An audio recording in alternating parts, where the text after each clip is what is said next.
नीतीश कुमार को कमजोर भी किया और उनके दुश्मनों को अपने पाले में कर भी लिया है। अब बात यहां सीधी है, चिराग पासवान हाजीपुर पहुंचने के बाद जब मुंह खोलते हैं और बिहार की जमीन पर जब वो बोलते हैं तो उनके एक एक शब्द का वजन गज और ग्राह की लड़ाई के दौरान जो गज का पैर पड़ रहा था जमीन पर उस तरीके का होगा। अब नीतीश कुमार वोट बैंक की राजनीति सामने निकले हैं। नीतीश कुमार अपने दुश्मनों को कमजोर कर रहे हैं और अपने आप को मजबूत कर रहे हैं साइमल्टेनियसली, यानी परस्पर। नीतीश कुमार जानते हैं कि बिहार की राजनीति में उनका सिक्का कमजोर हुआ है और जब वो उनका सिक्का मजबूत होगा तभी वो मजबूत सीएम के तौर पर बिहार में आ सकते हैं। बहुत कुछ हुआ है बीते दिनों में। नीतीश कुमार का दिल्ली जाना, दिल्ली से वापस आना, ऐसी स्थिति में लवकुश समीकरण जोड़कर नीतीश कुमार अपने वोट प्रतिशत को कहा था कि सवर्णों का भी एक बड़ा वोट बैंक नीतीश के पाले में इसलिए जाता है क्योंकि नीतीश के चेहरे पर उन्हें भरोसा है। नीतीश राजद के तथाकथित जंगल राज का डर दिखाकर भी सवर्णों को अपने पाले में कर ले। जो महाभारत हमने आज तक पढ़ा है जिसमें भाई और चाचा की लड़ाई दिखाई गई है वो बिहार की इस जमीन पर फिर से एक बार देखने को मिलेगी। लेकिन यहां बड़ा खेल क्या है? बड़ा खेल यह है कि राजद भी कल स्थापना दिवस मना रही है, लेकिन इसमें बड़ा खेल नहीं है। बड़ा खेल स्थापना दिवस पर प्रस्तावित कार्यक्रमों में है। कल राजद रामविलास पासवान की जन्मदिन को मनाएगी और उसे दलितों के उत्थान के तौर पर एक दिवस के रूप में घोषित करते हुए कल ही चूंकि उनके पार्टी का जो स्थापना दिवस है तो दोनों को एक साथ सम्मिलित करके पहले रामविलास पासवान के जन्मदिन को उसके उत्सव को मनाया जाएगा, चिराग पासवान के पिताजी के जन्म के उत्सव को मनाया जाएगा। तेजस्वी यादव ने यह प्रस्ताव दिया है और ऐसी स्थिति में कहीं ना कहीं तेजस्वी यादव ने आने वाले बिहार की राजनीति की रूपरेखा और साथ ही साथ अपने दावे कि बिहार में सरकार कैसे पलटेगी उसको भी इशारे में समझा दिया है।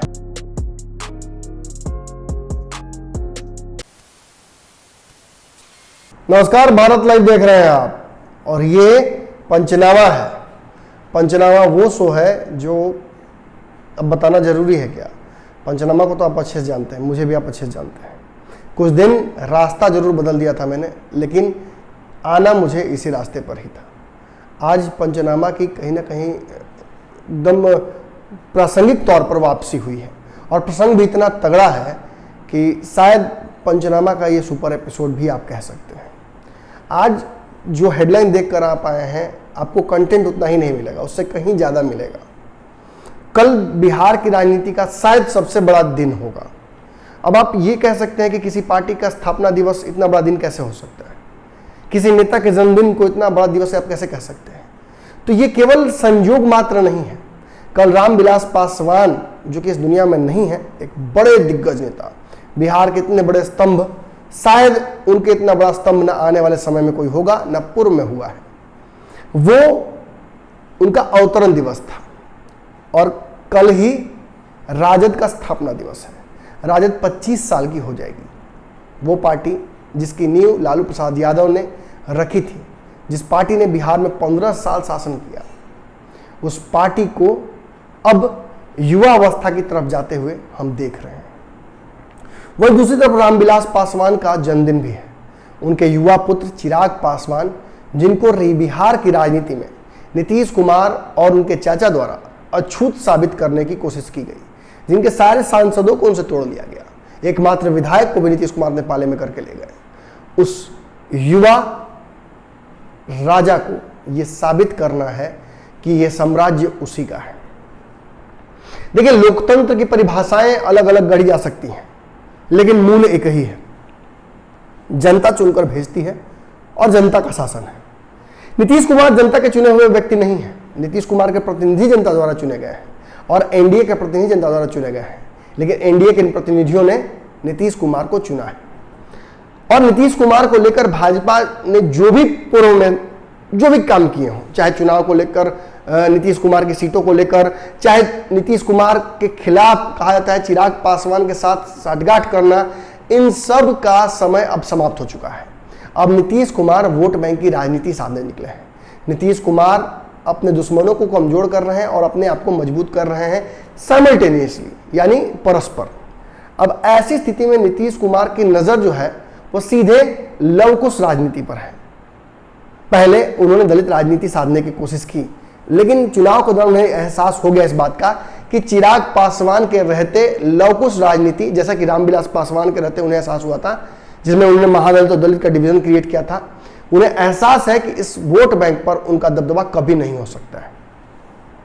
ऐसी स्थिति में लवकुश समीकरण जोड़कर नीतीश कुमार अपने वोट प्रतिशत को कहा था कि सवर्णों का भी एक बड़ा वोट बैंक नीतीश के पाले में इसलिए जाता है क्योंकि नीतीश के चेहरे पर उन्हें भरोसा है। नीतीश राजद के तथाकथित जंगल राज का डर दिखाकर भी सवर्णों को अपने पाले में कर लेते हैं। ऐसी स्थिति में नीतीश कुमार के एक मुश्त लवकुश वोट अगर एक तरफ कर लेने का दावा जो कर रहे हैं, अगर कर लेते हैं, यानी उपेंद्र कुशवाहा की जो राजनीतिक जमीन है वो उनकी रजिस्ट्री हो जाए, अगर नीतीश कुमार की अपनी राजनीतिक जमीन उनके पास आ जाए, लवकुश समीकरण सही ढंग से साध लिया जाए, तो नीतीश कुमार के पास एक मुश्त 14% के आसपास का वोट बैंक बढ़ जाता है। इसके अलावा भाजपा का जो सवर्ण वोट बैंक है, इसके अलावा भाजपा का जो कोर वोटर वर्ग है, वो सारा अगर जुड़ जाता है तो नीतीश कुमार के पास मिला जुला कर लगभग 25 से 28% का वोट बैंक आ जाता है। हालांकि नीतीश कुमार ऐसे व्यक्ति नहीं हैं जो अपने नहीं, अपने मित्र के पॉकेट के पैसे, रखे हुए पैसे को जोड़कर समुचित बताकर और कोई खरीदारी करते हो। नीतीश कुमार जानते हैं कि बिहार की राजनीति में उनका सिक्का कमजोर हुआ है, और जब वो उनका सिक्का मजबूत होगा तभी वो मजबूत सीएम के तौर पर बिहार में आ सकते हैं। बहुत कुछ हुआ है बीते दिनों में।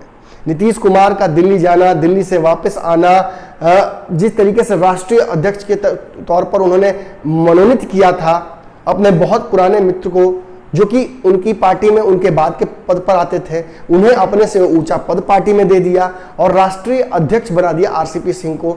इसके बाद ये कयास लगाए गए कि भाजपा के साथ इनके रिश्ते अच्छे होंगे, लेकिन रिश्ता अच्छा करना नीतीश कुमार का मकसद नहीं था। नीतीश को अपनी ताकत बड़ी करनी, मजबूत करनी, कहीं ना कहीं इसके पीछे मकसद रहा था। अब नीतीश कुमार उस स्थिति में पहुंच चुके हैं कि वो एग्जाम में जाकर चेक कर सकें कि आखिर तैयारी कैसी है, और वो एग्जाम तभी होगा जब बिहार में चुनाव होगा। हालांकि बिहार में चुनाव अभी दूर है, लेकिन तेजस्वी यादव तो कह रहे हैं कि बिहार में सरकार बहुत जल्दी पलटने वाली है। अब कैसे पलटेगी? क्या विधायकों को टूट होगी? क्या भगदड़ मचेगा? भगदड़ से एक बात याद आई, चिराग पासवान की पार्टी से नीतीश कुमार ने कहा था कि पीछे पीछे उनका ही हाथ है, और चाचा समेत उनके 6 जो सांसद हैं उनको अपनी तरफ भगाने का उन्होंने प्रयास कर दिया, और कहीं ना कहीं टूट भी हुई।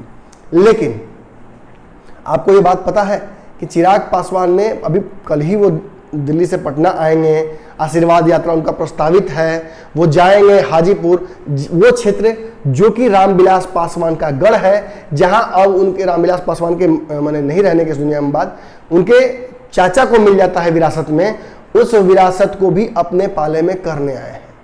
यानी जो महाभारत हमने आज तक पढ़ा है, जिसमें भाई और चाचा की लड़ाई दिखाई गई है, वो बिहार की इस जमीन पर फिर से एक बार देखने को मिलेगी। लेकिन यहां बड़ा खेल क्या है? बड़ा खेल यह है कि राजद भी कल स्थापना दिवस मना रही है, लेकिन इसमें बड़ा खेल नहीं है। बड़ा खेल स्थापना दिवस पर प्रस्तावित कार्यक्रमों में है। कल राजद रामविलास पासवान की जन्मदिन को मनाएगी और उसे दलितों के उत्थान के तौर पर एक दिवस के रूप में घोषित करते हुए, कल ही चूंकि उनके पार्टी का जो स्थापना दिवस है, तो दोनों को एक साथ सम्मिलित करके पहले रामविलास पासवान के जन्मदिन को, उसके उत्सव को मनाया जाएगा। चिराग पासवान के पिताजी के जन्म के उत्सव को मनाया जाएगा। तेजस्वी यादव ने यह प्रस्ताव दिया है, और ऐसी स्थिति में कहीं ना कहीं तेजस्वी यादव ने आने वाले बिहार की राजनीति की रूपरेखा और साथ ही साथ अपने दावे कि बिहार में सरकार कैसे पलटेगी, उसको भी इशारे में समझा दिया है। देखिए, चिराग पासवान की जो यात्रा प्रस्तावित है उसमें स्पष्ट तौर पर यह लिखा हुआ है कि वो सीधा बिहार से जाएंगे, इनकम टैक्स होते हुए जो बिहार में हाईकोर्ट है उसके पास जो प्रतिमा है राजेंद्र बाबू की, माफ कीजिएगा, बाबा साहब भीमराव अम्बेडकर की, उनके पास जाएंगे, पुष्प अर्पित करेंगे और वहां से सीधे हाजीपुर के लिए प्रस्ताव निकल जाएंगे। यानी तेजस्वी से मिलने का, तेजस्वी यादव के कार्यक्रम में जाने का उनका कोई प्लान नहीं है, न्योता भी इस तरह का कुछ नहीं है। लेकिन तेजस्वी यादव का जो वोट प्रतिशत जोड़ने का तरीका है, मृत्युंजय तिवारी हो या उनकी पार्टी के अन्य प्रवक्ता हो, जिस तरीके से जोड़ घटाव कर रहे हैं वोटों को, साफ दिख रहा है कि चिराग पासवान के आ जाने मात्र से तेजस्वी यादव का जो प्लान 2 चुनाव में सक्सेसफुल नहीं हो पाया 19 और 20 के, वो शायद एक मध्यवर्ती चुनाव या फिर आने वाले किसी भी चुनाव में सफल हो सकता है। कैसे? राजद के पास पहले से जो वोट बैंक कहा जाता है एक बड़ा सा है, MY समीकरण उनके पास है, लगभग 27-28% का बड़ा वोट बैंक है। इस वोट बैंक में अगर चिराग के 8% को जोड़ दिया जाए तो ये इतना बड़ा हो जाता है कि बिहार में कोई और समीकरण इसके बाद साधने की गुंजाइश नहीं रह जाती है। इतना ही नहीं, अगर आप पर्दे के पीछे के खेल को लगातार देखते हैं तो चिराग पासवान इस बार के चुनाव में आपको फिसड्डी नजर आएंगे। अगर आप सामने सामने देखते हैं तो चिराग पासवान इस चुनाव में आपको फिसड्डी नजर आएंगे। एकमात्र विधायक जीत कर आया, उसे भी नीतीश कुमार तोड़ कर ले गए।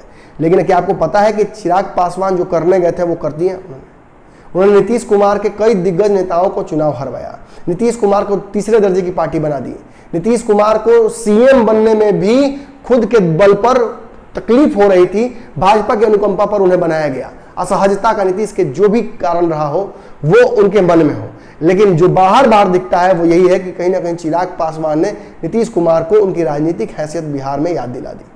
ऐसी स्थिति में दुश्मन का दुश्मन दोस्त होता है। पहले भी लालू प्रसाद यादव और रामविलास पासवान एक हो चुके हैं, नीतीश कुमार को झटका दे चुके हैं। ऐसी स्थिति में रामविलास पासवान के पुत्र चिराग पासवान, जो कि उनके वोट बैंक के उत्तराधिकारी हैं, उन्हें अगर तेजस्वी यादव अपने पाले में कर लेते हैं, और ऐसा अंदरूनी खबर में मैं आपको बता दूं कि स्पष्ट है कि अगर तेजस्वी यादव को सीएम बनाकर नीतीश कुमार को रोक सकते हैं चिराग पासवान, तो चिराग पासवान ये भी कुर्बानी देने के लिए तैयार हैं।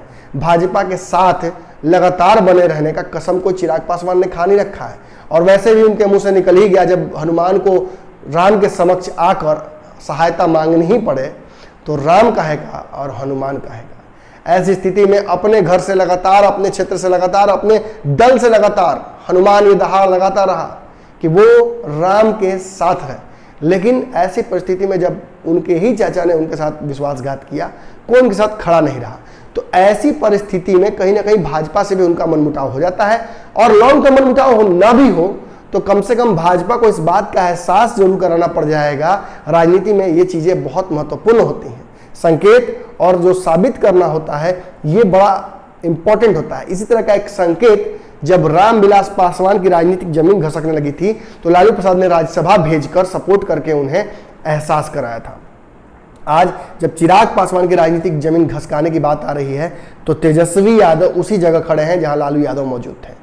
और कल जब स्थापना दिवस पर चिराग पासवान के पिता रामविलास पासवान को राजद याद करेगी, और आज भी आप देख सकते हैं आज भी कार्यक्रम चल रहा है, और ऐसी स्थिति में अगर रामविलास पासवान और चिराग को खुला न्योता राजद की तरफ से मिला हुआ है तो राजद की तरफ से अगर चिराग पासवान आते हैं तो ये एक बड़ा राजनीतिक बिहार में फेरबदल हो सकता है।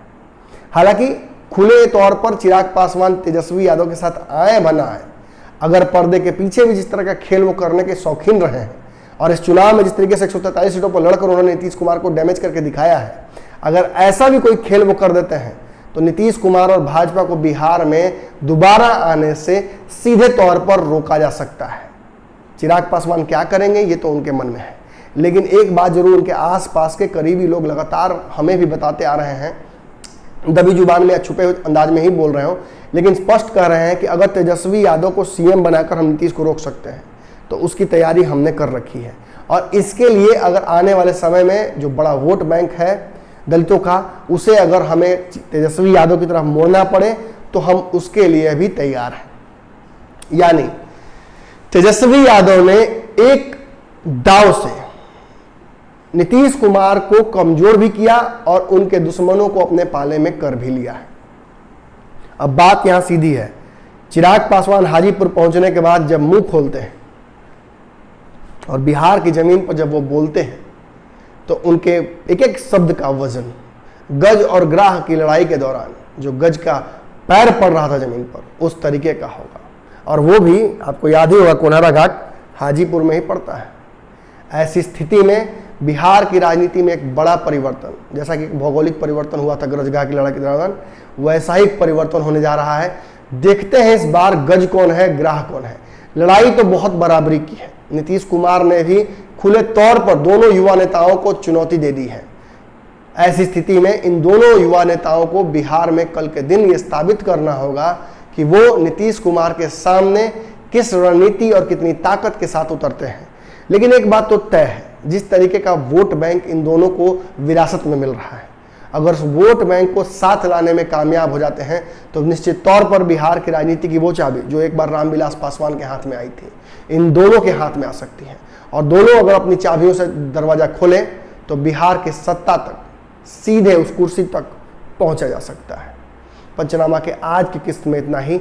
अगली किस्त में लगातार आपसे मुलाकात होगी और कल पूरे दिन भारत लाइव पर मैं आपसे मिलता रहूंगा। छोटी बड़ी खबरें, चाहे चिराग पासवान की इस बड़ी यात्रा को लेकर हो या फिर तेजस्वी यादव के इस प्रस्तावित बड़े कार्यक्रम स्थापना दिवस को लेकर हो, हर अंदर की खबर भारत लाइव आपको देगा।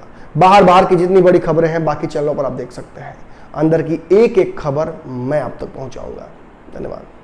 अगर ये वीडियो पसंद आई और वह बिहार के राजनीति और बिहारियत से सरोकार रखेनी तो सब्सक्राइब बटन दबा के चैनल के सब्सक्राइब कर ली।